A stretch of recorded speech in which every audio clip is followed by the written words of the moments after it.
thanks so much for joining us today, those in the room and those online.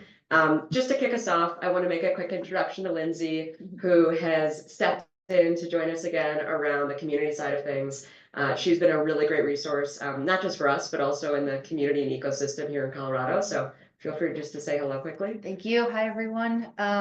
Yeah, stepped in with the She's Independent team to really understand who our members are, who they want to become, what's at stake if they don't join this community, and really how to give them access to understand what it means to be a good angel investor. And so Natalie has a great vision for what the strategy and mission is for She's Independent. So I'm so happy to support it. And so we want to thank CU and the Deming Center and David for being here today. And so they've been really good partners for this event, a lot of other things we've been working on. And so that's all I'm going to say.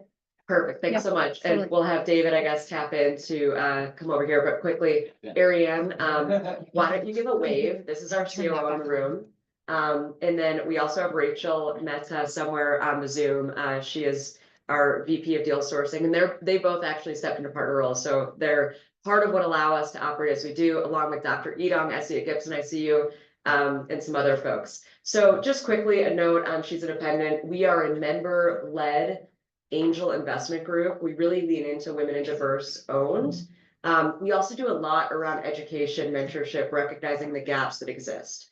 I just want to acknowledge that we have a lot of men in the room, not a bad thing. We love the allies, but a lot of what we do and how we show up is to say, how do we create an accessible path so that folks who didn't think about angel investing or finance or being a founder, they feel like it's an accessible ecosystem. So we're really excited to step in and, help with some of these educational resources and programming, but at our core, we do deal making. We do high caliber deal making. As an example, we're actually in finishing or just completed diligence out of our last pitch cycle, which we run quarterly. And we are now collecting committed interest we're about to collect committed interest, meaning if folks say they're investing on 2 different deals. One is a medical device that facilitates or helps women who are in labor, where there's a shoulder displacement for the baby, which actually is a really tough event or condition, to facilitate without this medical device. That actually is not a business that's women run, but obviously a business that, helps and does a lot in terms of, leaning in and being excited about who we are as a group and what we represent. The other one's a women-centric film. It was actually filmed in the Denver area, and it had women in kind of leadership positions across the film. Anyway, just an example of, the types of deals that we are allocating to. Okay, so that was a little bit of a mouthful. Just wanted to say, finally, David, you've been a wonderful resource, a mentor to me in ways now that we've plugged in at CU together. So really excited that you're going to be able to share some insight with our audience, with the, CU ecosystem. And excited about just continuing our conversation, which we might usually have over almond flour cookies together, but now it's going to be in a room full of other people. So yeah, happy to be here. Your choice of food, not mine. he loves the cookies. If I hadn't gone to Denver to see Hamilton again last night, I would have actually brought him some, but that'll be next time. So I guess we're going to kick this off. In terms of the format today, it's going to be a Q&A that, we've put together. We want to make sure that we're digging into David's learnings, where he's been, maybe some uncomfortable questions, because that's always fun. And he said we can ask him anything. So we're going to hold him to that. And then, of course, we want to open it up to folks that are both here on the Zoom and then here in the room. So we have a policy that you can ask anything, as long as it's a safe space. We want to create this welcoming environment, but don't think, oh my gosh, this is new for me. I'm going to sound silly. Ask the questions, right? That's how you really step in. That's how you learn. That's how you grow. And so think about it, as we're going through this Q&A, but we're going to leave a good size portion of today for Q&A. And so I guess just to then kick this off, let's start with, a little bit of your backgrounds, the path to, stepping into co-founding, launching Techstars. Sure. I'll give you the short version. Yes. I've been an entrepreneur for 40 years. I became an entrepreneur when I was in college in Montreal, Canada in the mid-1980s, when startups weren't really a thing. or they were spelled with a hyphen. And just discovered this really unbelievable lifestyle of creating your own business, which I loved, not because necessarily it was financially rewarding, but more because of the independence and the ability to do your own thing and be able to try to create something out of nothing and create value for somebody. And did that over the course of a number of different startups. Not all successful, had some really hard failures in there and learned some good lessons from that as well that maybe we can get into. All of which sort of led to starting Techstars almost 20 years ago with a couple of co-founders here in Colorado, and it was sort of the joy of my professional career to oversee the growth of that into a multinational company with hundreds of employees, 22 different countries. So I stepped down from that as CEO about almost 4 years ago now. I'm still on the board, but don't have any operational role, and mostly retired now and teaching here at CU, which I love, and trying to do fun things. And something I actually hadn't asked you before that I think will be really good for the context of this conversation, in terms of how you think of yourself as an angel, is it through exposure because of that involvement with Techstars? Were you sometimes writing checks in addition to getting some of the, a piece of a business through Techstars? Yeah, it's a good story actually, because so I a short version is the first startup I had was successful. We had a good exit.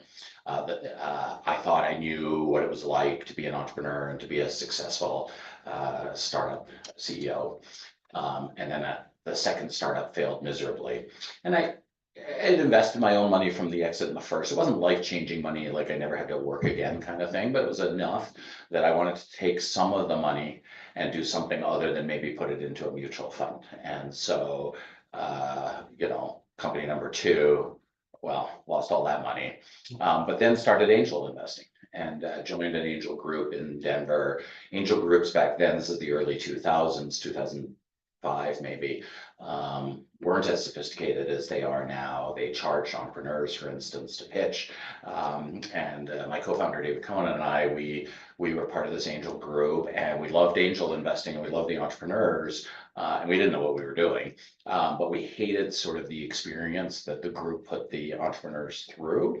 And it was actually that led to that angel investing that led to the formation of Techstars, right? We wanted to do angel investing at a bigger scale than this group was doing, and doing it better, not charging entrepreneurs, investing in entrepreneurs, and some other things like that. And so plus, angel investing can feel a little bit like an expensive education sometimes, where you're investing your own money again and again and again, and eventually you sort of say, well, I need some returns to replenish the bank account, or I can't make any more investments. And there's some of that dynamic that was going on that led us to start Techstars. Great, and we'll talk about risk and returns in a little bit, but I just realized I didn't introduce myself. So for those that don't know me, I'm Natalie, the founder and managing partner at She's Independent Investments. I have a background in institutional finance from Wall Street, private equity, started angel investing a bit over a decade ago, and I've had some, solid wins in terms of some of those earlier investments. Oh, hi, Henry. Sorry, the hand just went up, had to acknowledge. And so really excited to be able to be here and hopefully lessen the cost of the education, if you will, because if you start angel investing by yourself, you're going to lose it all. So it's still risky. We'll get into that. But my next expression I've heard that I love is it's a good way to turn a large fortune into a small fortune. There you go. But you could also make an investment if you don't know what you're doing, right? And I think that's why groups like She's Independent and others that help people get into angel investing. There's mistakes that people just make over and over again when they angel invest for the first time, that if you sort of have a peer group that helps you avoid some of the landmines and pitfalls, doesn't mean you're going to be perfect in investing. It's certainly still risky, but it takes the risk level way down. Yes, absolutely. And if anybody wants to know more about angel investing after today, of course, our group, offers ongoing education, mentorship. We even offer a path if you aren't yet accredited, meaning ready to invest, and just want to be on that learning journey. We have a lot of folks that say, well, I want to be investors someday, right? I don't have capital. Great, you could still be a part of it. So a question I'd ask you, because we really care about those gaps in terms of those that, haven't, let's say, grown up in a family or know anybody in finance and they're interested in it. We talked a little bit about DEI, so diversity, equity, inclusion, and belonging.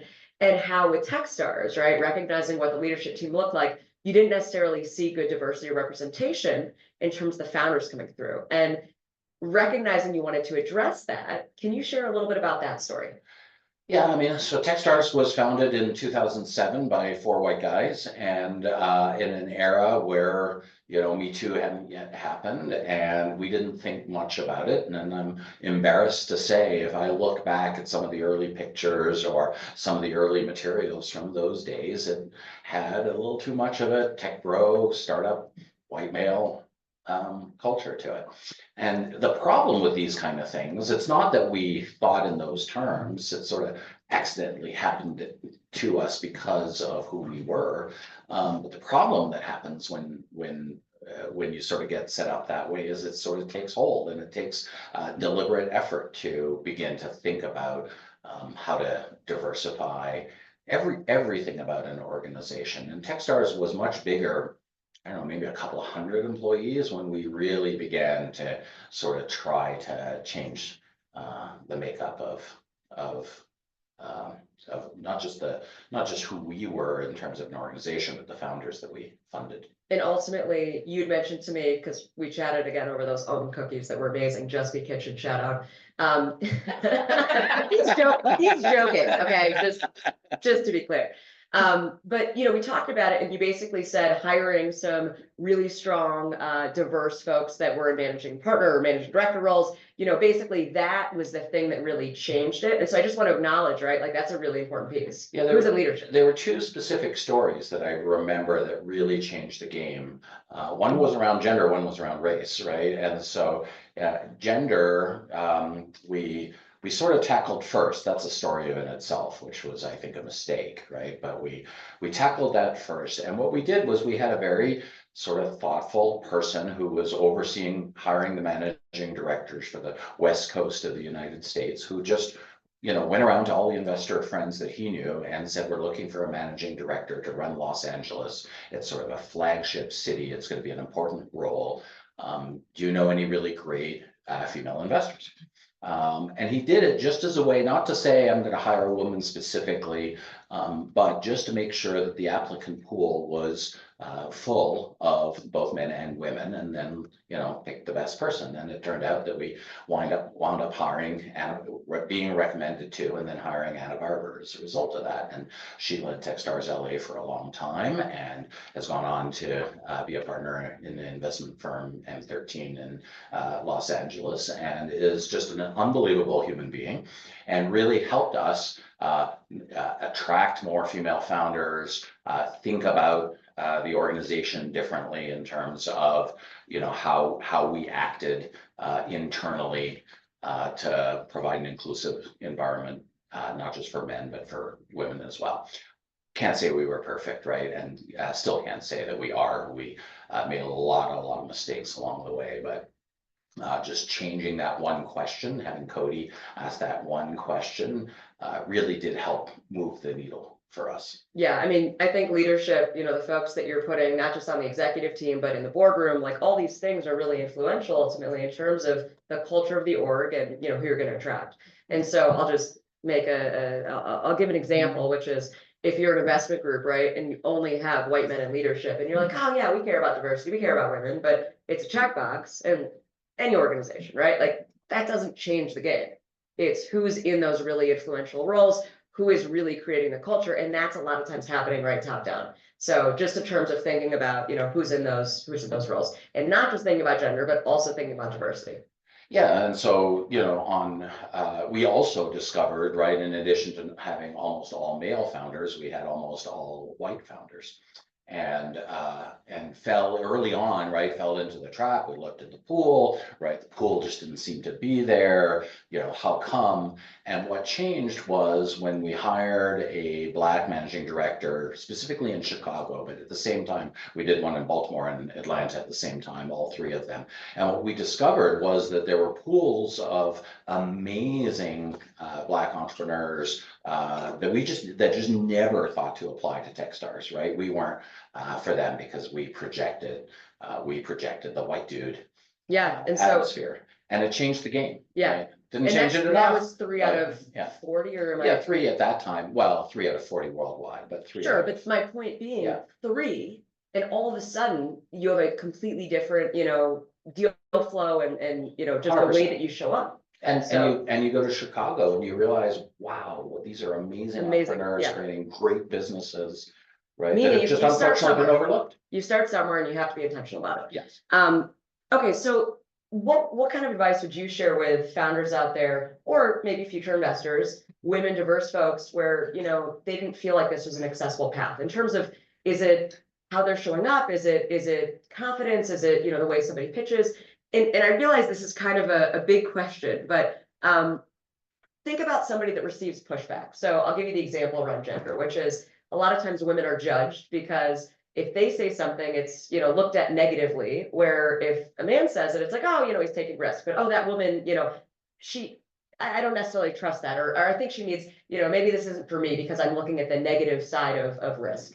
So anything you can say about positioning, how people show up? Yeah, I mean, it's hard to look. It's a hard question for me to answer, right? Because it's really hard for me to put myself in your shoes, for instance, right? And have your experience set. But I remember somebody at Techstars who was Black, who said, when the barista at Starbucks is rude to me, I don't know, if she's just a rude person or she's a racist. Like, there's no way for me to know. That she's a rude person. Right, and so the experience set is different in that sense.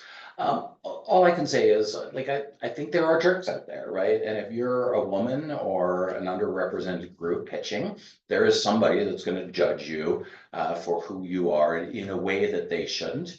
And it's an unfortunate reality. And then move on to the next people. Yes, right? don't marry that investor. Right, don't marry take that- their money. Don't- By the right. way, I'm looking at Ariane because we just talked to a company. I'm not going to call them out. And there was something about it the whole time. And Dr. Edong, I'm looking at you wherever you are in that Zoom.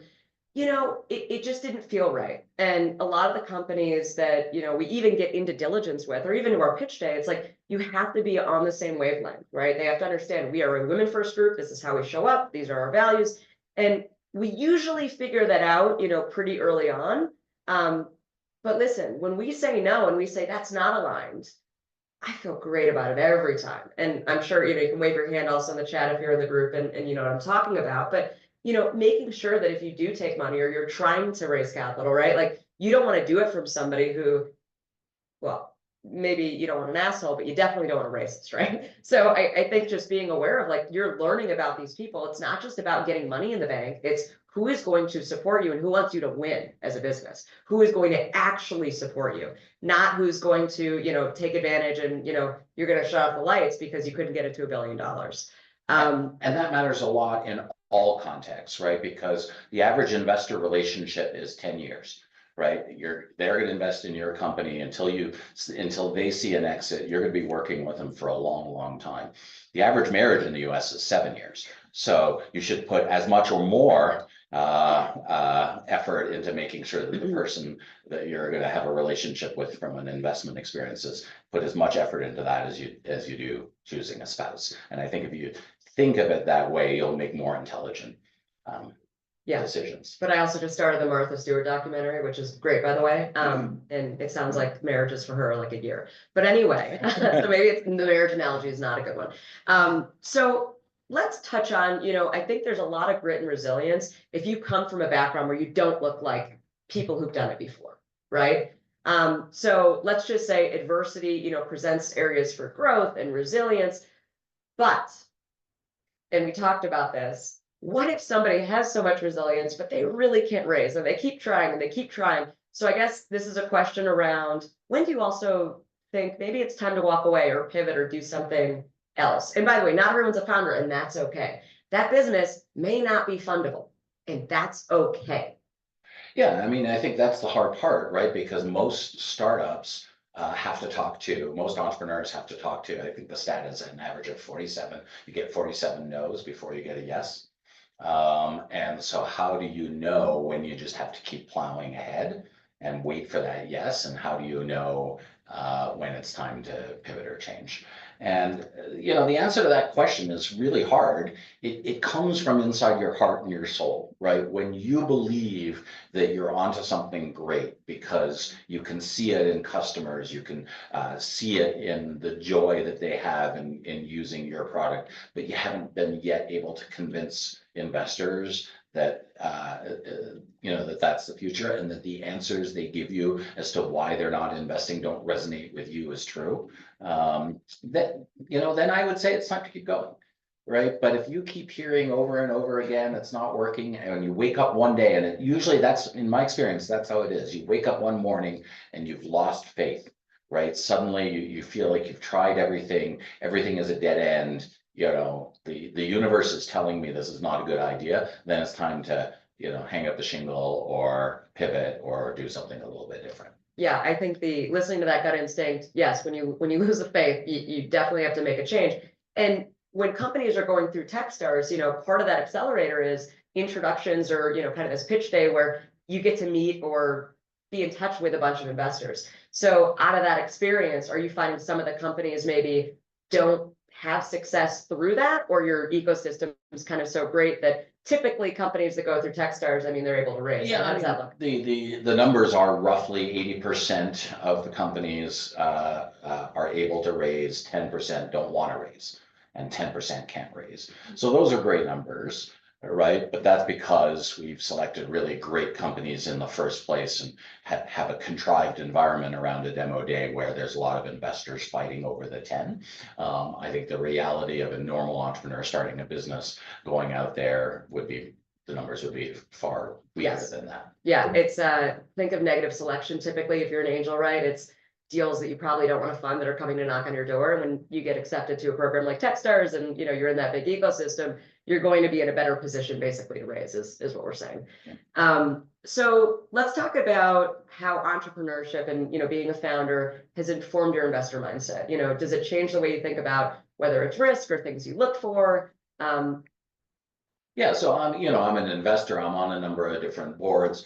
It's interesting because the companies that I'm on boards of have other investors who have never been entrepreneurs.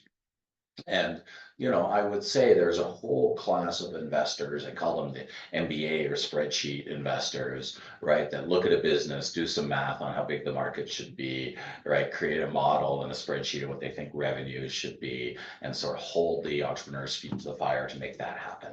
And it's disheartening for me to work with people like that because, it doesn't explain the reality of ups and downs. You had a co-founder leave, you had a problem at home, you just got divorced, right? All of these things are going to have very real impacts on your business. You lost a key customer, you said something stupid online, whatever it is, right? Businesses go up and down, and you can't just, it's not a formula that leads you to up and to the right. Even if your financial model is that. And I think having the entrepreneurial experience of seeing that and recognizing this is a temporary blip versus a trend, that's going down. I don't know how you can do that without having had the experience of running a business yourself. And let me also ask, if you're a spreadsheet person, right, and you're just, hey, these are the finance numbers, this is, I'm from Wall Street, I was on Wall Street, but would you say that maybe those people aren't necessarily digging in as much to that founder side of and these are the people, this is the interpersonal, this is the culture, this is, is that something that you think is often lacking, or how do you think about that? Yes, not always, Yeah. right? Nothing against spreadsheets. It's amazing to have a good model. And I spend more time than I would like in spreadsheets myself. So it's okay to have a model, but if that drives you, if you put that front and center and you don't put the people front and center, you're going to make terrible investment decisions and terrible governance decisions if you're on a board of a company. Especially early stage. So I guess numbers matter more and more, as you get further along, and just assume the projections are always off, right? But if you're earlier, right, you're going to expect there's failure, there's pivots, there's all these issues that are going to happen. The question is, right, does that founding team have that resilience, that grit, that drive to say, this is something we're going to make work? 100%.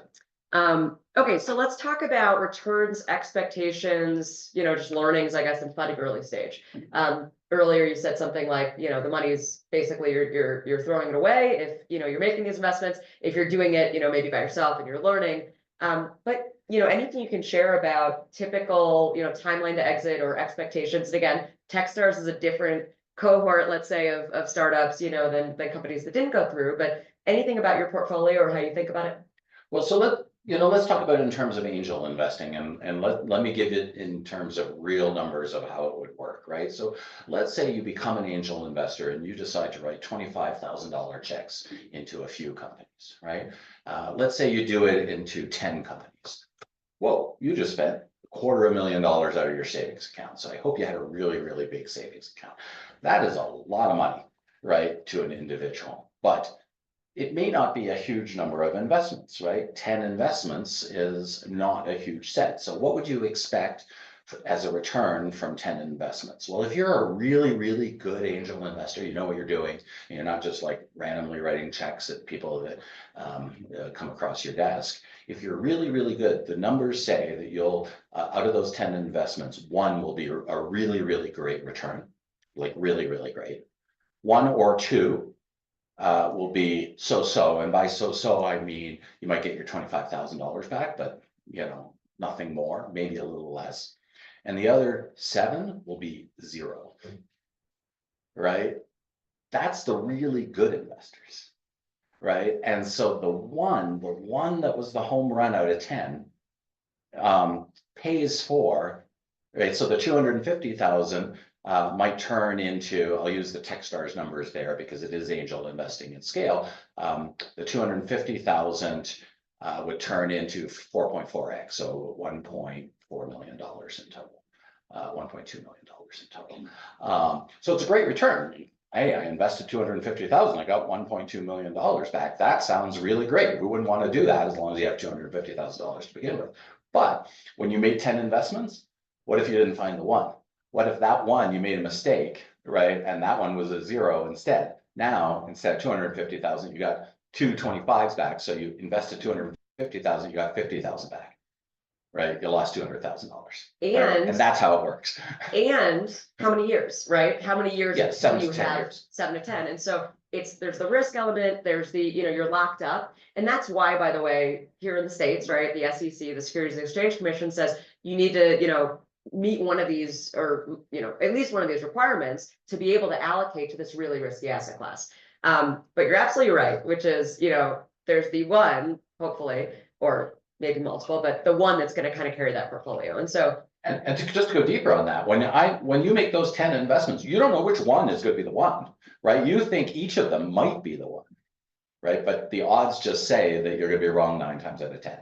Let me also ask, so there's a term called follow-on. So you invest early, and then you might have this, this term called pro rata, where you can basically invest again if they are, funding again, you have that opportunity to write another check. So if you're a professional investor and a really good one, right, like you're using other people's capital, you have more that you can invest. And, at the end of the day, really good investors are writing more checks because you can see what's happening within that business.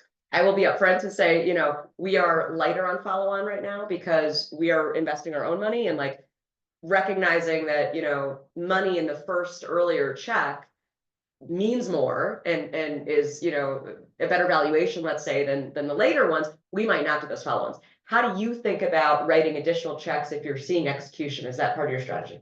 Pretty much the same as yours, right? The follow-on investing, while it sounds great, comes usually at a higher valuation, right? Because you're only following on to companies that are already successful, right? You're not following on to the ones that aren't working.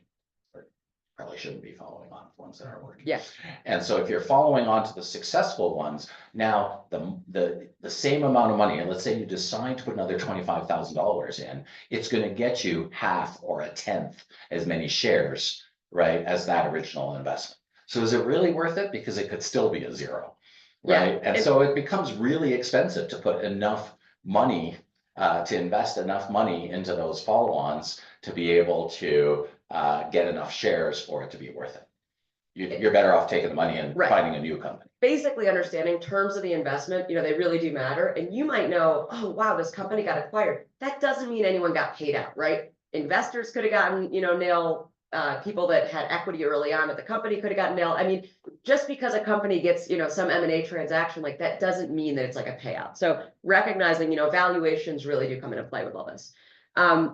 So let's talk about any founders maybe that you've either turned down or backed. And, any decisions where they stick with you. So maybe you said no to a team or a business, and you're like, crap, you know what? I knew that they were good. Or maybe there's a team that you backed that you're, excited to tell a story about, but just a few stories maybe. Well, let's tell the bad stories first. Lyft, I don't even remember what their idea was. It had nothing to do with riding in vehicles. But they pitched us early on, and whatever it was, it sounded crazy. I think it was about corporate. And so we passed. Right. Nice. At probably a $4 million valuation. Would you be in this room if, no, I'm just joking. You don't have to. Well, we said yes to Uber. So. Cheers. So that one worked out. But you just never know. And I think as an investor, it's good to keep, we call it the anti-portfolio, keep track of the companies that you said no to that did really well, because it helps the learning, right? What did I overlook that made them so amazing? Why I said no.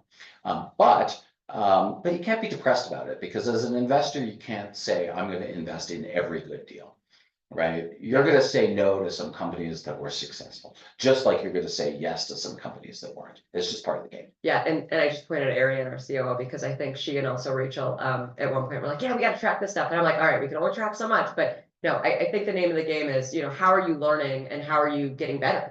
And, by the way, if you join a group like ours, or you say, hey, I want to be an angel investor, like nobody up front all of a sudden has a thesis. Kyle, I'm guessing you have a thesis because you angel invest. Kind of. See, look at that. Honest. I love that.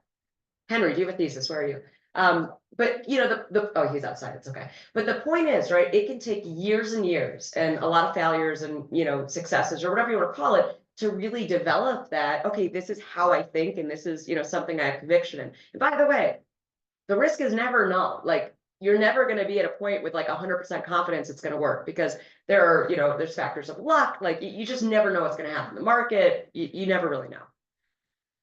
I'd almost say I always think I'm 100% right, and I never am. So you might think you're 100% sure, but and then that one's not going to work. Just FYI. Okay, so here's a few kind of closing questions before we open up to Q&A. But what is your view on accelerators today, or maybe other closing thoughts? I did share a little bit of we're very founder. Oops. Hello. We're very founder friendly. Oh, okay. Maybe we're going to share yours.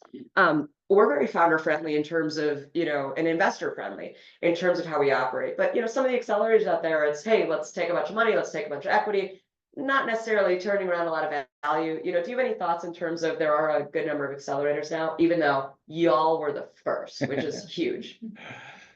Well, technically, I think Y Combinator was before us, but we came up with the word. We came up with the word accelerator, and there are 3,000 out there, and probably 2,990 of them are bad, right? They take some equity from your company. You show up, there's really nobody there. You're not really getting any value. You've just given a bunch of equity for no reason. And so if you're thinking about joining an accelerator, just check references, right? If they're going to give you money, that's great. But if they're taking a lot of equity in return, make sure you're getting something out of it other than just the cash, if the cash isn't sufficient. What else was I going to say? I mean, I think there's great accelerators out there. Y Combinator is great. They dominate the Valley. They have a different model than Techstars. Techstars has been very successful for the founders that have participated over the years. And ultimately, we always still view it as they're our customer, right? If they're successful, we're successful. And so we take common stock which just means we don't have any preferences. We don't have any magical investor rights. We have this, we're in it with the founders, so that if they're successful, we're successful financially, and if they're not, we're not. It goes hand in hand.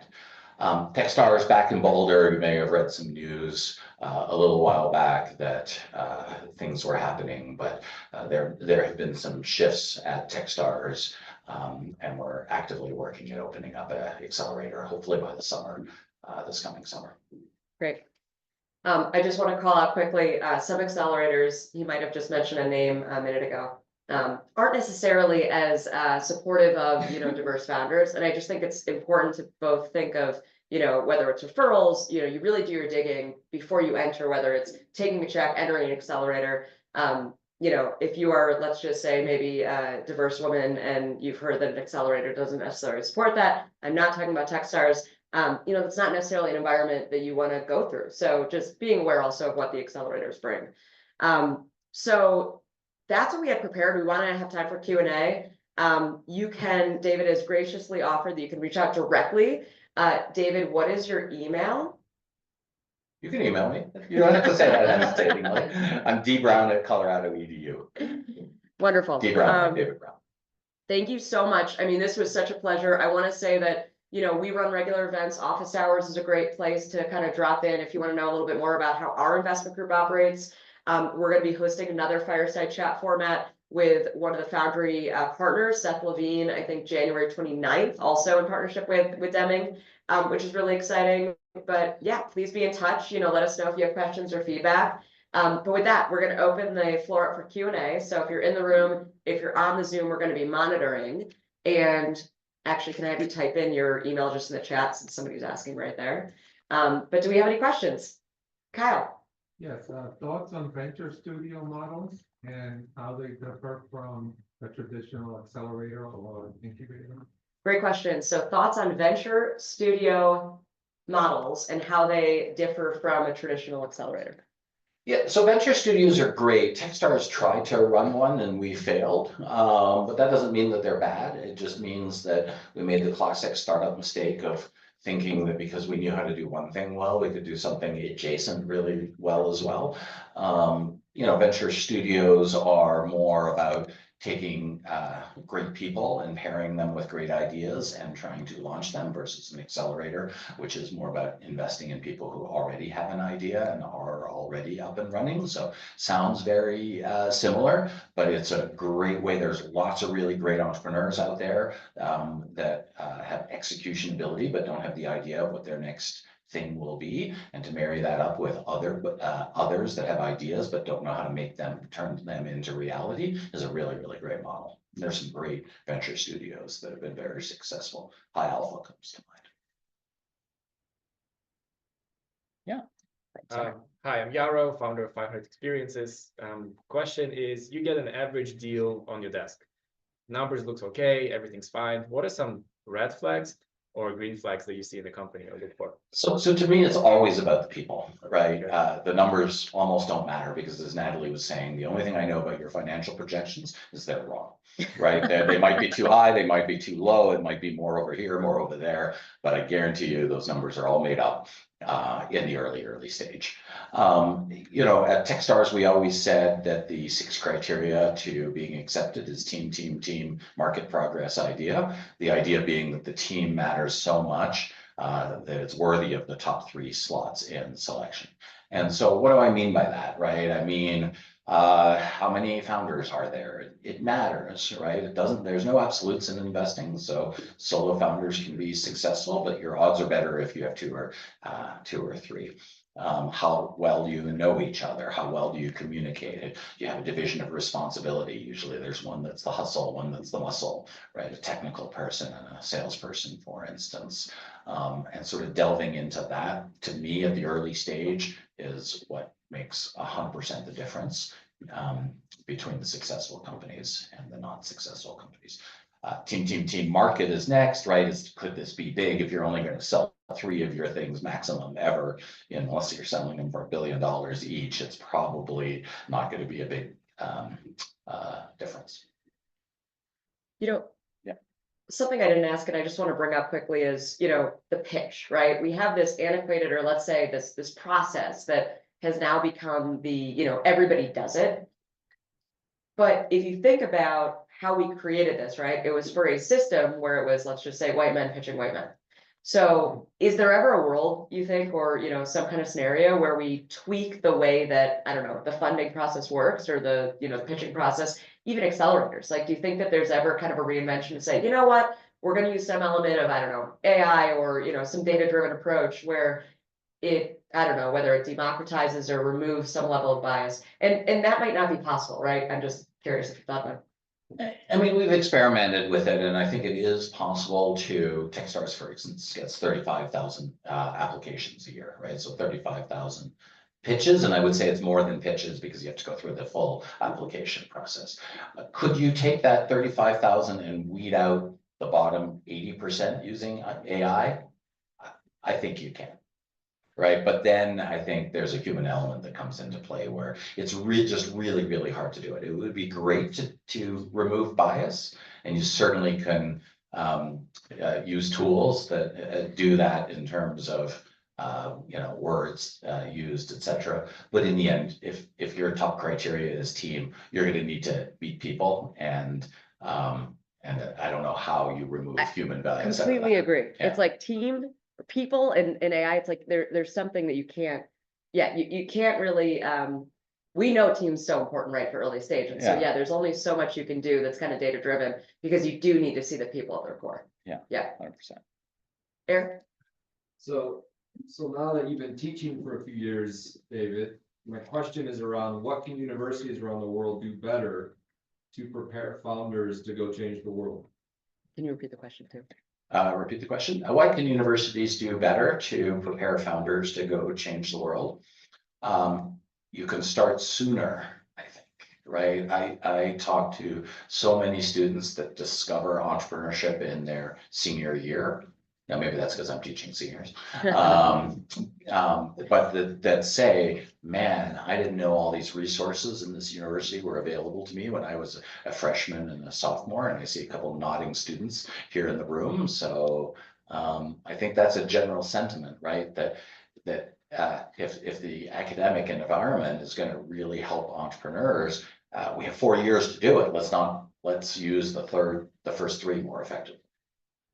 Henry.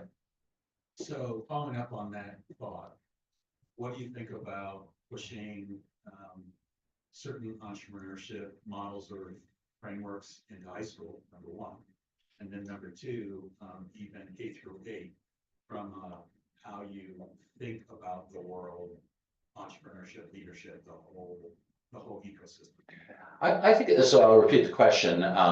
If that's true, why not take it one step further and push it down upstream into high school? Parts of it anyway, appropriate for age and. Yeah. And I don't know that I would know how to do that, right? What I'm doing here at CU is taking the learnings from being an entrepreneur and actually having built and sold a business and bringing it back into a university environment. I feel comfortable doing that. I've experimented going into high schools, thanks to Eric, actually, and it feels very different, right? The high school mentality is very different than the college student mentality. If you go all the way back to middle school or K through 8, I think it's a great idea. I don't know quite how you would do it. I'll tell one quick story though, that when my daughter, I think she was in 6th grade at the time, I went and she had a math teacher or somebody who was in love with Techstars and loved entrepreneurship and invited me to come in and talk to the class. And I remember talking to the class and I asked the students, name some big companies, and they'd name whatever, Apple or whatever they were thinking about. And I said, how many of all those companies that you named, how many of them do you think used to be startups? Right. And when I told them the answer was all of them, it blew their mind.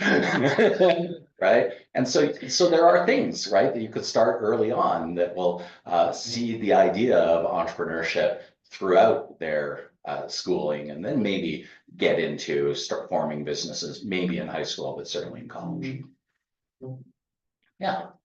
Kind of to follow up on that, you were saying like when you started, startups weren't really a thing, right? We didn't call them that, even though that's what they were. And I would say the whole startup trend honestly is almost a millennial one, right? That was kind of where it really picked up, but now with the later successive generations, if you ask, you know, a millennial, what was your dream growing up, they'd probably say an entrepreneur. If you ask a Gen Z, what your dream growing up, it's content creator, it's something like that. So have you guys seen, like through Techstars or other means, that this shift is happening, or are you seeing just about the same amount of flow or quality deal flow that you've always been seeing, or are you starting to see this shift? So I definitely saw the shift that you're talking about from entrepreneurs being like the weird, like when I was an entrepreneur at the beginning, it was like being an inventor. It's something your crazy uncle did in his garage on weekends, but it wasn't a real job, right? And I saw the shift to entrepreneurship being more cool. I haven't really seen the shift away.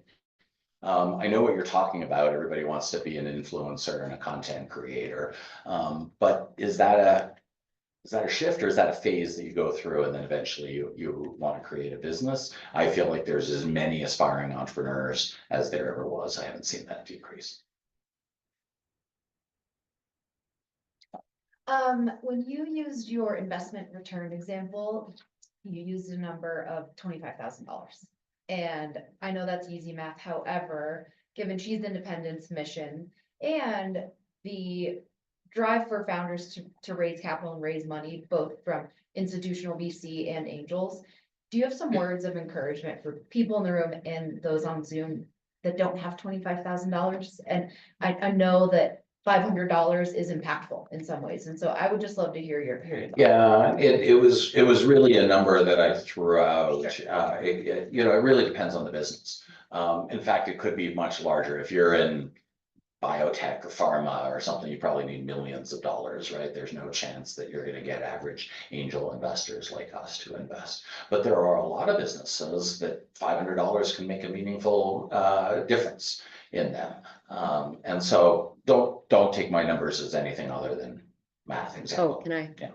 I'm just gonna jump in on that one because, yeah, we're all about a path to access. And if somebody writes a check that's $2,500 instead of $25,000, you know, that might still be really meaningful for that business to have that person on the cap table, meaning being in an ownership position. Let me just give you an example. One of the companies we invested in called RX Fans, women led, women owned, and they have a really interesting, it's like a better injectable, right? EpiPen was created around World War II. This woman was running around with literally an EpiPen like strapped to her leg. So she, you know, created this company where, you know, they've created a better injectable. By the way, they just got another 23 million of contracts with the Department of Defense. I got a call from Jessica, the founder, who basically said, we are so thrilled, you know, to be able to announce this with partners and, you know, investors like you make all the difference. And our check was less than $100,000 and they've raised millions of dollars, right? So for us to get that call to say, we do this and we can do this because of people like you, it's not about necessarily who wrote the biggest check in the round. It's not, well, that is important, but it's not necessarily about, you know, the actual dollars and cents at the end of the day. Like, just to be involved and know that our group has these values and shows up this way and has tremendous diversity and representation, you know, I think founders, you know, get really excited about that. So I just want to make a point. It's not always about, you know, just the sheer magnitude of the check. 100%. And you can add value as an individual who knows the industry. 100%. Hey, so thank you for this context, that especially in the accelerator context where you have a much higher chance people are fighting over you to invest in this potentially lower risk environment, which you made it through this gauntlet. I've really been fascinated by employee ownership like models. So I wonder, have you experienced or can comment on things like cooperatives that come out as startups? So you can really have equity inclusion from the get-go in terms of upside for the business with people who are starting. I mean, I think, you know, it's very motivating to work for upside, right? I've only ever really worked for upside, you know, my entire career in my life, right? I've made a salary that's as little as possible that I can pay the rent and buy groceries, and then hopefully do well because I create value out of my shares, right? And that should be available to everybody at all levels of the organization. In every organization I was a part of, every employee always had stock options. So it's not necessarily a co-op like you described. And I haven't really, to answer your question directly, I haven't specifically worked in that environment, can't really comment on it, but I love the concept, right? Because ownership of a business allows every single person, not only to participate in upside, but to feel good about coming to work and, not spending, if you go on a business trip, not staying in the fancy hotel if the business needs to save money, and working, you're working hard to bring on a customer, to make them successful or whatever, and you feel like you're creating something for you and your family as a result of that, is a fantastic experience that every company should do, whatever the legal structural format is to make that happen. You want to add something? Well, yeah, I would just say the equity plan for employees, like that's a huge incentive for driver. And some of the companies we look at that are early stage, like, how we're too early for, really having this poll or that poll. But, at the end of the day, it really is the thing that drives, I think, people to do the work. Because if a company has, I don't know, limited funding, right, like they're not necessarily going to be paying top dollar, but you need really good talent, you need really good people. And so, yeah, that equity sharing, which could seemingly feel like a co-op in different ways, is definitely the structure that I've seen, really works in terms of incentivizing folks. Henry? Yeah, I had one more question. Actually, Eric and David, you could answer this one or at least address it. So to me, sitting from the outside, when I look at angel investing and sort of that VC loop, right, the curve, it's really targeting sort of the 1%, right? That's the return. There are plenty of excellent businesses that are ongoing, that could be ongoing concerns, that could still reach the 500 to billion mark, that fall 75% to that 98. Right. So what do you think? Are there some other alternative investment structures that might work in that model? And could you name one or two potentially? So say private credit, right? So, an example like that. I mean, I don't know if Eric has a better answer than me. Investing in VC is my space, so that's what I know. And so, but obviously VC is not for everybody, right? Those are for companies that are going to have big growth. So maybe let me take something that's at the opposite end of the spectrum, that's still entrepreneurial, still a business, and can be a really great business, is a local restaurant, right? If you want to start up a local restaurant or small business of any kind, that is really great, right? You get all the same benefits as you do being an entrepreneur of a high tech, high growth startup. You get the independence, you get value creation, you get to set your own hours, you get to set the culture for your employees. Maybe you create an ownership plan where they get to participate in your success. It has all those same elements, but you're not going to be able to attract VC funding because it's not going to be high growth. So I think in those situations, banks may come more into play, for example, than VCs, because banks require capital, and maybe there's something about your business that has capital that they can repossess your oven or whatever it is, in the event that you're not successful, and that you can bootstrap a business in a way that doesn't require as much money, as much capital, meaning you don't have to actually take as much investment as you might in a bigger company. You just need to be able to get the basics, to get the cash flow going, to get the customers in, to be able to make enough money to pay some salary. But I don't have a magical answer. I would say like there are different venture debt models. So models where, if you have some sales and it could be, lending against that, or other players where they can take, warrants or another structure or vehicle where it's not necessarily like when we talk about venture trajectory, we're basically saying like, can this thing have a significant outsized return so that it carries the other 9 or 19 in the portfolio, right? So if you don't see this being a potential 25, 50x, whatever, 100x, like you might not want to, invest if your model is I invest as like a venture investor. But there are these other vehicles, and then there's also, organizations like B-Side Capitals. I'm actually about to have a conversation with them. We talked about them briefly the other day, but these organizations that may say, hey, we really care about, founders out there that are having trouble accessing in this traditional manner. And maybe they're more open to a more traditional, non-VC business. And there's also a lot of, I think, there are some resources, right, for non-venture businesses that are startups. The thing that I hate to hear is when, people celebrate the fact that, oh, well, yeah, there's a bunch of women-owned businesses out there.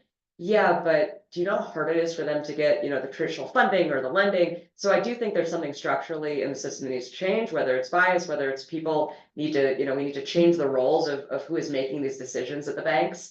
But there's a lot of different players outside of traditional venture that I think that we need to kind of call it out and make structural change. I'm sorry, we have one question in the chat really quick, but then we'll come to you in 1 second. Beth, did you want to try to ask it over video? Or I can read it.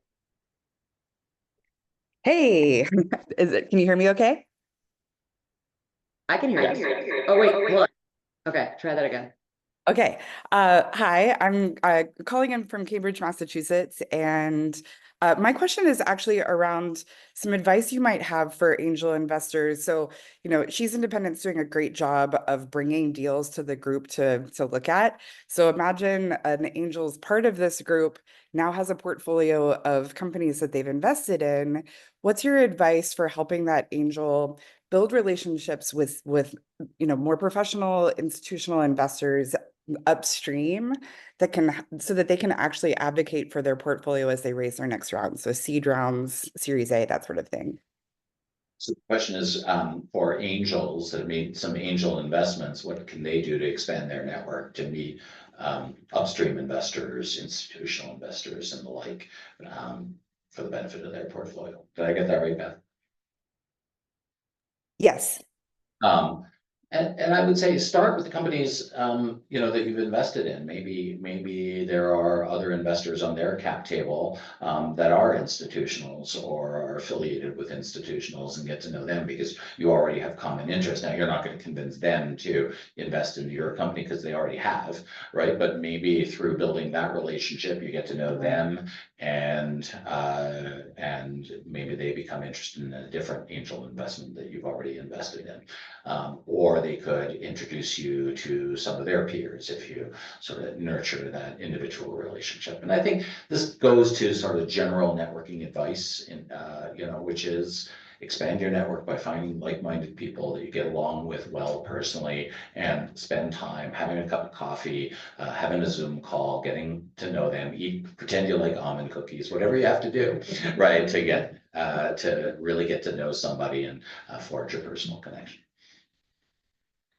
No comment. No. I do want to say, there's a lot of VCs out there that we talk to, and they're like, oh, send us your folks. We want them to be LPs. And listen, we do a lot to show up and cultivate the community we do. That being said, we're happy to partner up with and have, really good conversations, relationships where it's not about them necessarily stealing our folks to take investment, but hey, what's the two-way kind of flow in terms of whether it's deals, whether it's, intelligence. There's an interesting VC in the Denver area that we just started chatting with, who we've done a lot of healthcare investments, right? Healthcare, health tech, femtech, 8 of our 14 syndications or, group investments, and they invest in small cap healthcare, right? And so to be a part of that network and, recognize that they can make some really good intros, potentially, they invest in something, or, I don't know, there's some acquisition or, whatever on the back of something we do that, they want to play in later. But knowing who's also going to be, I guess, beneficial, not just I like to, network over almond cookies, but they're great. But knowing who's going to show up and I'm great, is what you're saying. We're all great. Any question there? Oh, yeah. And then let's get a question from a student. Yeah, good one. Yeah, so I had a question about, we talked a lot about diversity when it comes to gender and race and things like that. But what about age? What is the perception of investors with older founders? That is a really great question. And, for sure, right, there's all kinds of different underrepresented groups. And we could go on and on listing them all. I think it's mixed, right? Different investors have different points of view. I think some feel like the 22-year-old founder, who is used to eating ramen noodles every day because they're in college, can survive on a really low salary and be scrappy and build something on very low amount of cash is a good thing. And in addition to that, they're unencumbered with the realities of life that say you shouldn't do this and you shouldn't do that, and that's an advantage. So the 22-year-old entrepreneur is a better investment to those types of investors. But on the flip side of the coin, there are lots of entrepreneurs that say, I went and worked at Procter and Gamble for 5 years, 10 years, and then had enough savings and enough savvy, and enough knowledge to be able to go create a company and do something great. And so it was, my P&G experience was beneficial. Then you have Colonel Sanders, who started Kentucky Fried Chicken when he was 65 years old. And so I think entrepreneurs can start at any time. Some investors like them young, right? Like them in their 20s. Some feel like experience matters. I think it's okay to start a business anytime and just find the investors that are right for you. Can I just weigh in real quick on that, which is I've seen more kind of data-driven research that says, having some of those, having that maybe corporate experience, entrepreneurial corporate, so maybe not like too corporate, but having some of those, failures or growth up front can be really beneficial when you look at like, where did these unicorns, meaning, billion-dollar valuations come from? Not that that's the be all end all.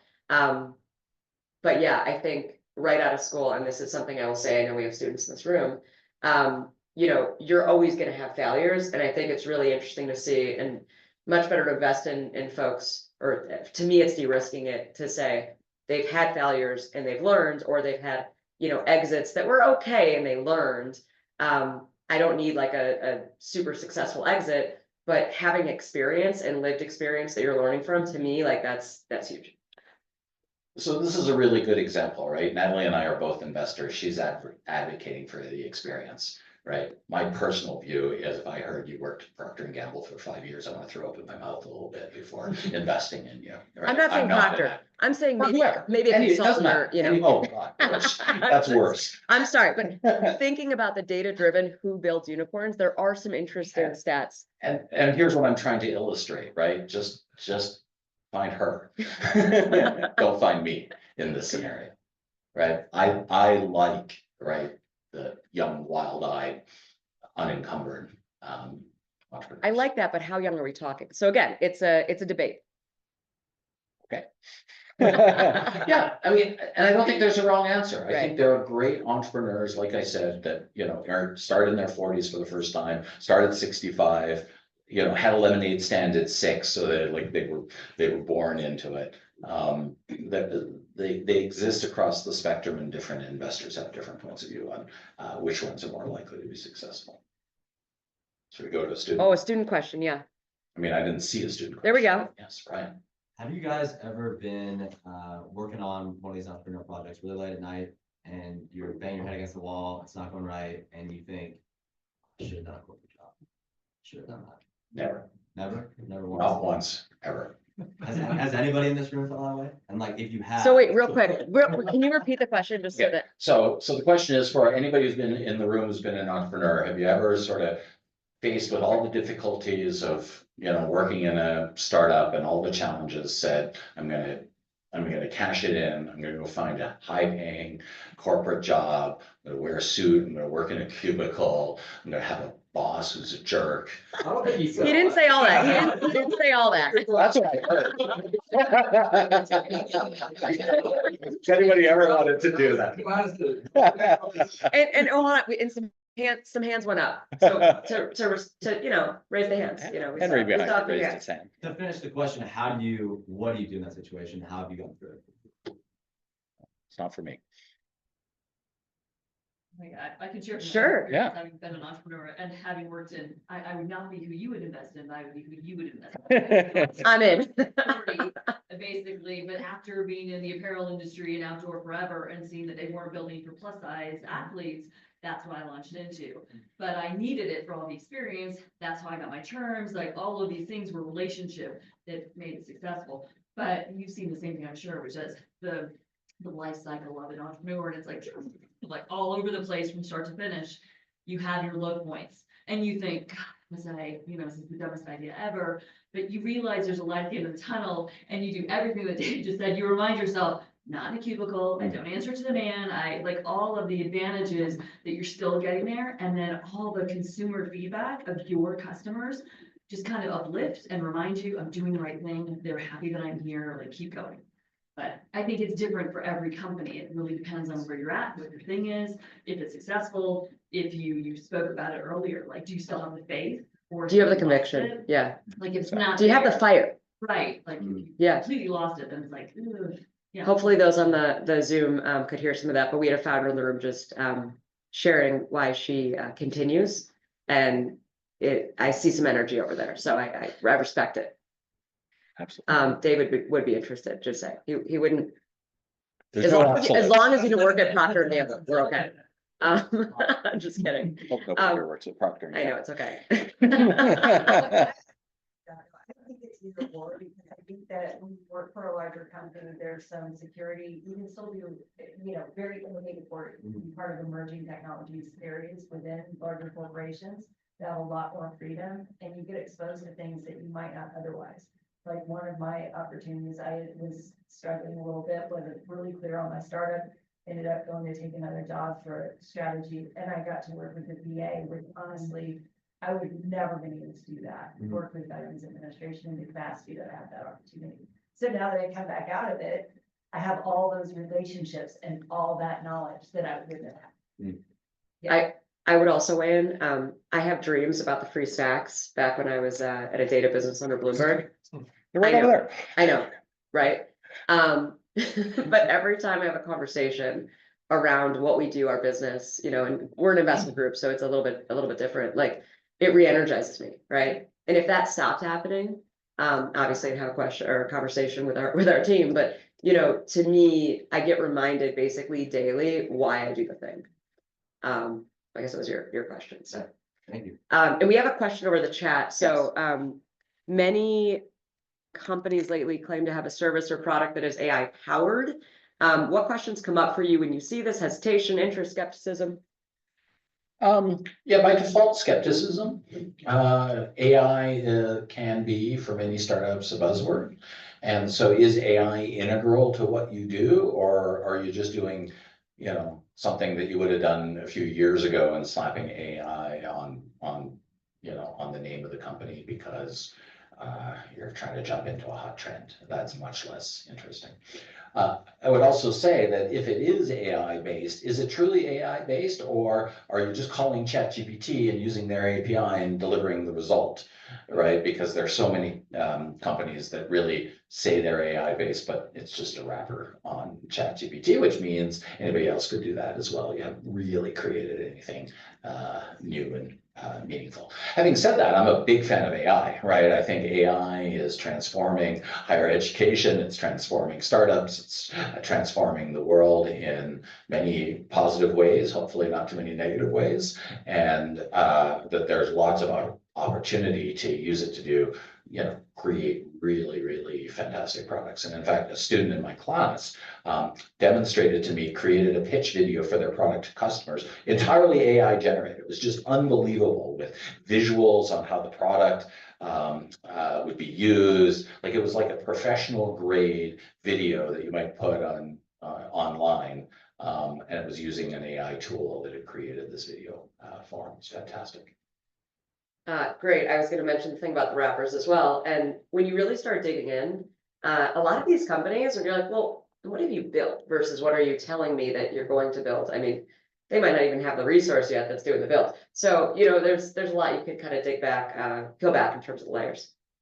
One thing to add to that too, I'd say, like, the way we evaluate that is you just sort of say who's doing the AI, right? And if it's somebody, oh, well, we have a team, they have PhDs in artificial intelligence, then there's probably something real behind it. But if it's, Joe learned it over the weekend, right, then it's probably a ChatGPT wrapper.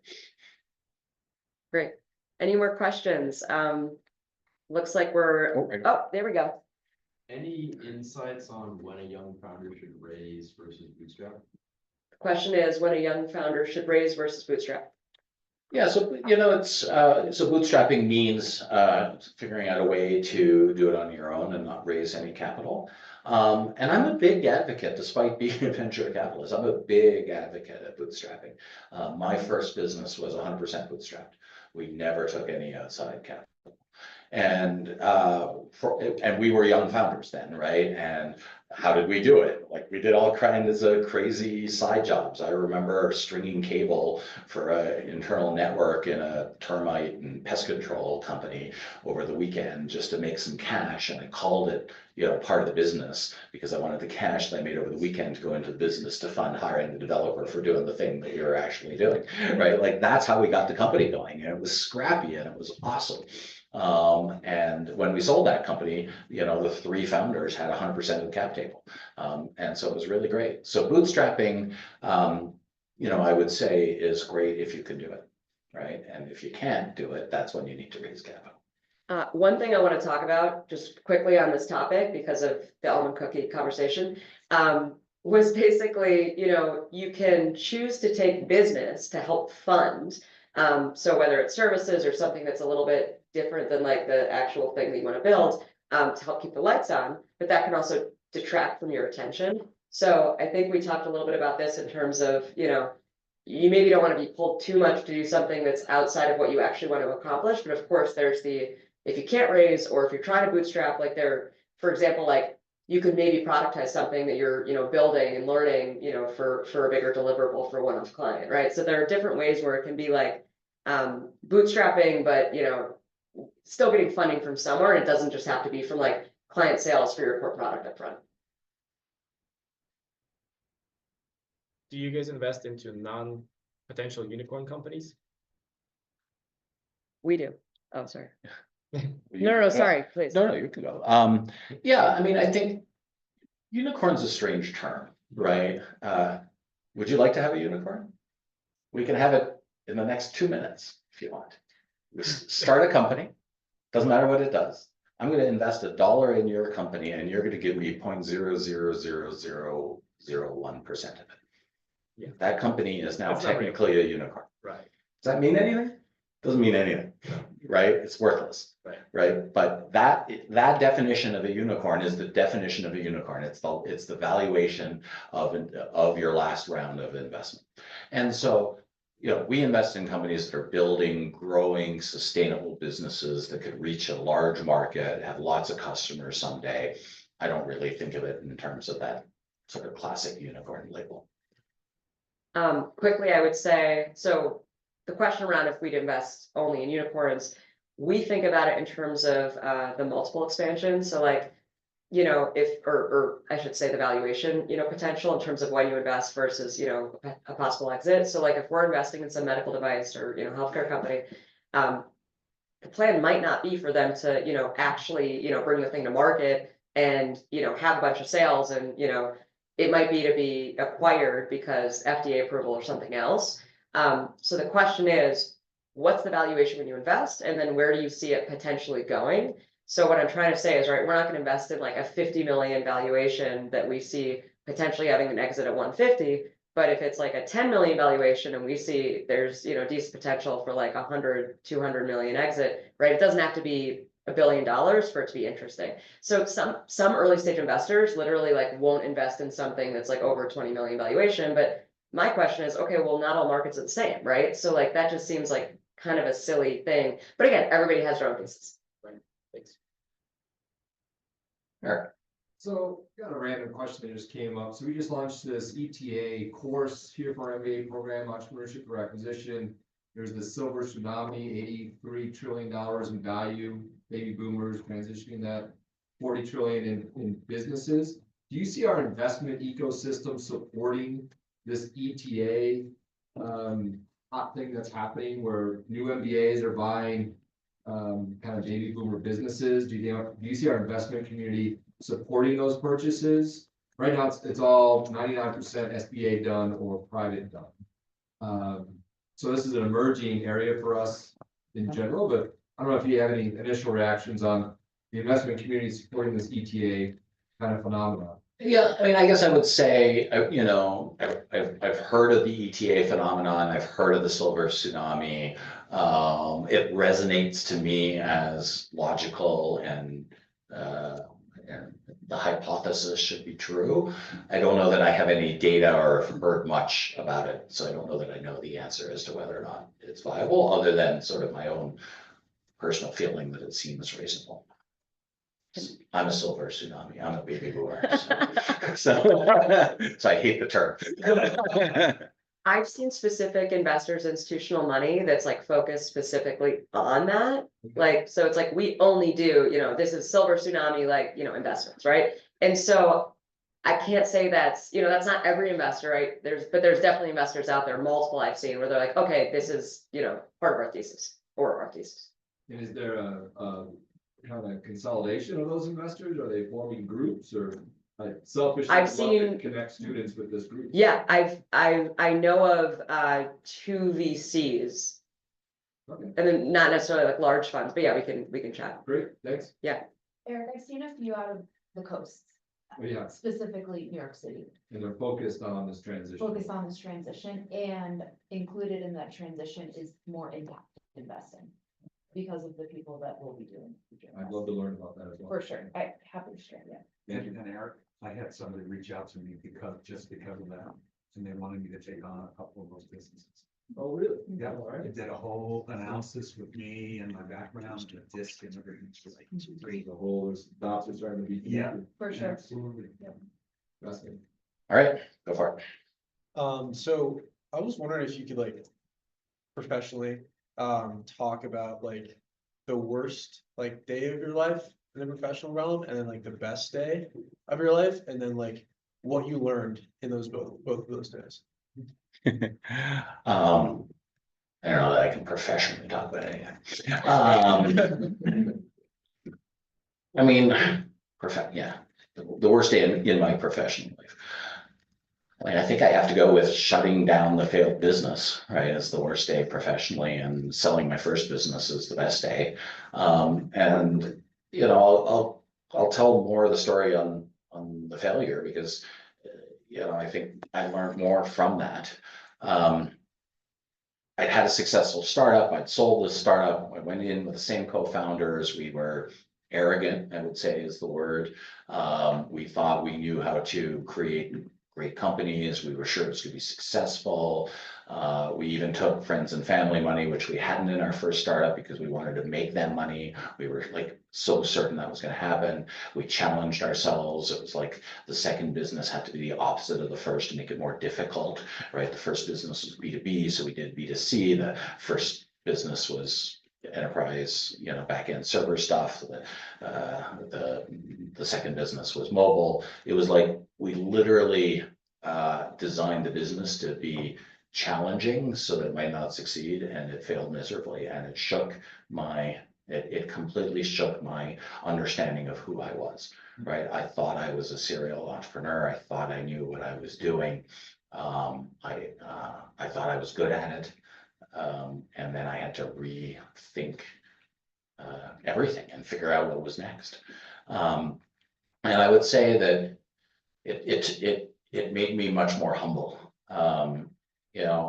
It's interesting, right? Because I think to be a successful entrepreneur, you have to be self-confident. But self-confidence without humility is arrogance. And I would say today, 20 years after that incident, I'm a much better person from having failed so miserably and embarrassed myself so much in front of my friends and family and everybody else who was counting on me to be successful, that it made me a better person, and I'm glad it happened, and I'm glad that it failed because it led to other great things. I know that question was, I guess maybe for David, but I just want to quickly say, because I think it's interesting given, how we show up and what we do. My worst day was, when I realized I needed to leave Wall Street. I had to leave the trading floor, forget all the Me Too moments, all the harassment, just complete BS, to walk around the building. This is down in Tribeca in New York City. And I'm crying, walking around, just to blow off the steam. And I talked to my dad, I'm very close to them, and I said, hey, this is what's going on. And he said, just keep doing it because, you're making a good amount of money. And I didn't feel supported, and I knew it wasn't right. And so I think I was just trying to reconcile the gut thing and, life. I left after, by the way, a nice trip, rock climbing and skydiving out here, and a trip to Santa Barbara. But anyway, the best day was, the days where I got the call or email that like investments from my angel portfolio were paying off, and that happened after I left corporate, which was really exciting. So I made multiples of the highest I ever made in corporate. Given my work, I do some paid advisory and board work, and big investment distributions, which some are completely untaxed. QSBS, check it out. So huge wave with AI the past couple of years, sort of fizzling out a little bit, but not fully.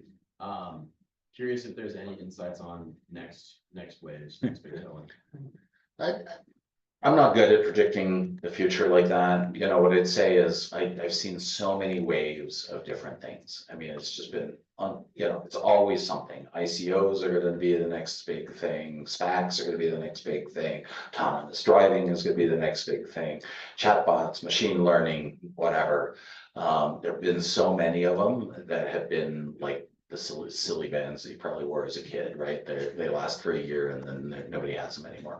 AI feels different to me, right? It doesn't really feel like this is a once in a generation that's going to change the world. And it feels to me that elements of it will ebb and flow, and it may fizzle in some areas, but then it might come back in other areas. And my expectation is, if you think about what's changed the world 10 years from now, when you look back, it's going to be AI, and whatever the next thing is, and I don't know what that is going to be the next silly band that will, my prediction will fizzle.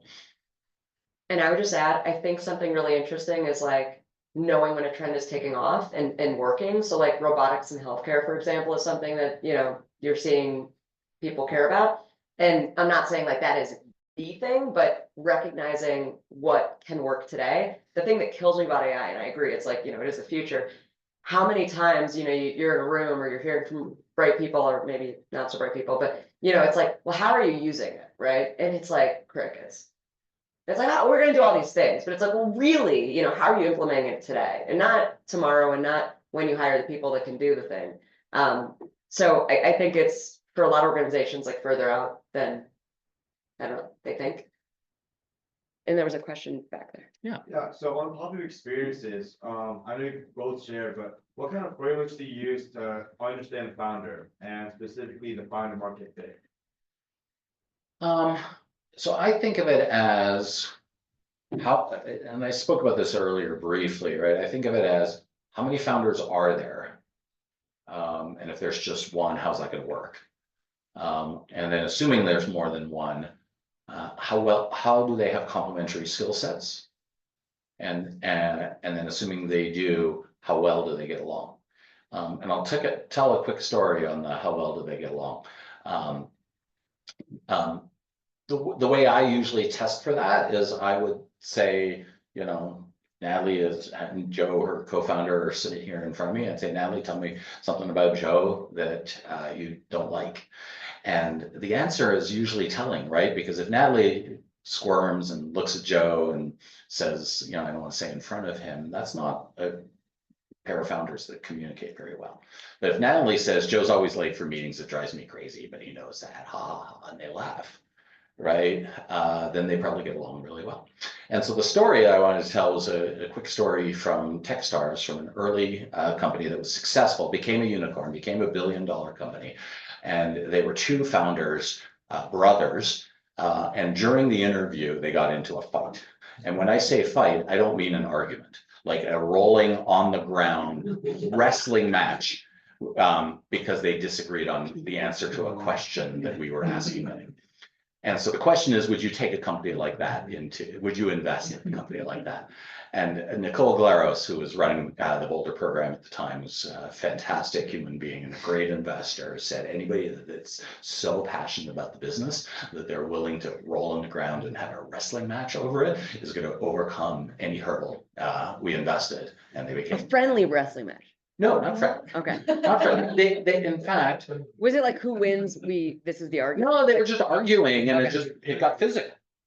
And apparently, this became so habitual that even when they were a big company, they were based in New York, they had a huge office, they had a special padded conference room for the founders to work out their differences. Wow. So like the founder relationship between them matters, and it can be really subtle and nuanced and complicated.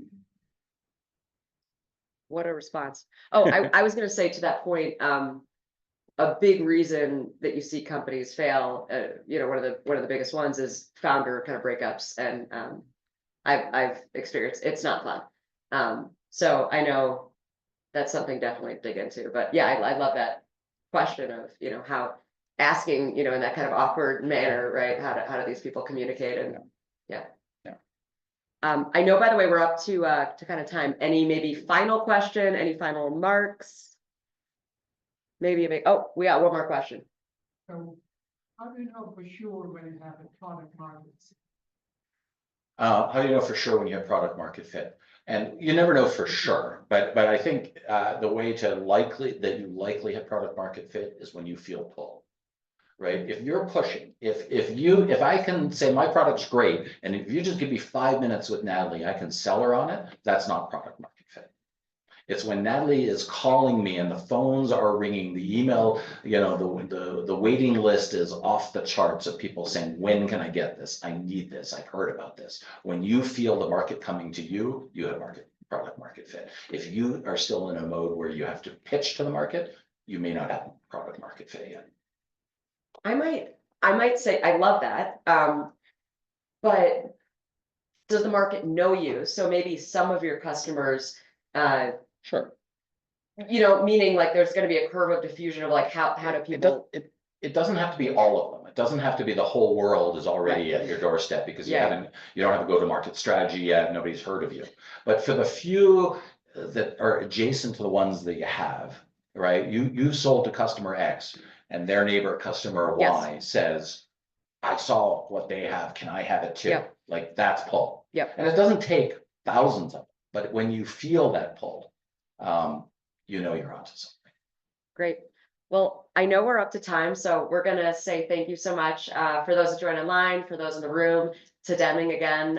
This was a lot of fun. David, all that insight, and I guess we only got a little bit awkward on some of these, but he really does love the cookies.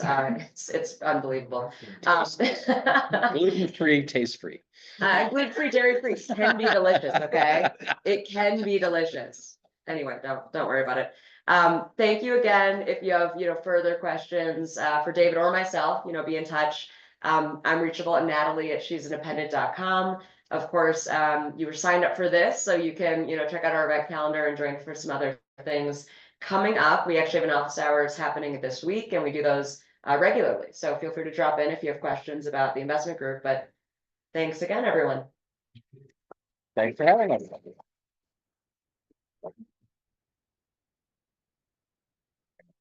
Turn that off.